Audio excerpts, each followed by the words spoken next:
लेते हैं। पूरे देश में 3,48,421 नए केस जुड़े हैं, जबकि 4,205 मरीजों की जान चली गई।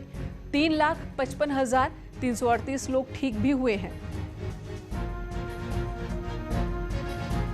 दिल्ली से रंजीता झा इस वक्त हमारे साथ मौजूद हैं। रंजीता, कल 3,29,000, लेकिन आज का आंकड़ा बढ़ा हुआ 3,48,421।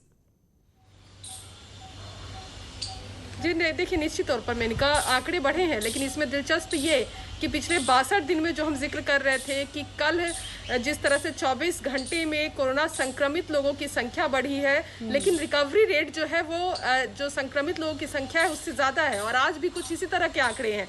3,48 जो है वो जो है 24 घंटे में संक्रमित लोग हैं, और 3,55,000 जो है वो रिकवरी रेट है, रिकवर हुए हैं 24 घंटे में। तो ये एक हम कह सकते हैं कि राहत भरी खबर है। लेकिन जो मृत्यु दर है वो आज भी 4,000 है। 4,000 से ज़्यादा लोग जो हैं वो 24 घंटे में कोरोना संक्रमित होकर उन्होंने अपनी जान गंवाई है।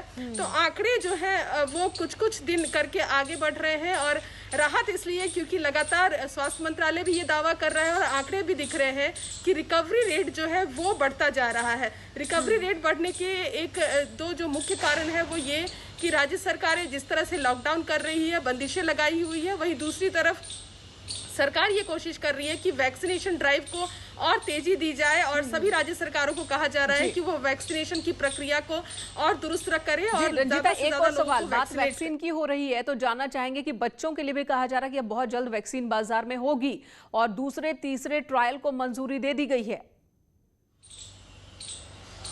जी देखिए, बड़ी खबर है ये बच्चों के लिए खासकर, क्योंकि लगातार ये कहा जा रहा था कि दूसरी लहर में युवा जिस तरह से संक्रमित हो रहे हैं, अगर लापरवाही बरती गई तो तीसरे जो वेव आएगी कोरोना की वो बच्चों के लिए घातक होगी।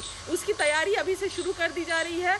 कोवैक्सीन जो पूरी तरह से भारतीय वैक्सीन है, उसको दूसरे और तीसरे फेज के ट्रायल के लिए मंजूरी दे दी गई है। ये वैक्सीन 2 साल से लेकर 18 साल से कम उम्र के बच्चों को लगाई जाएगी।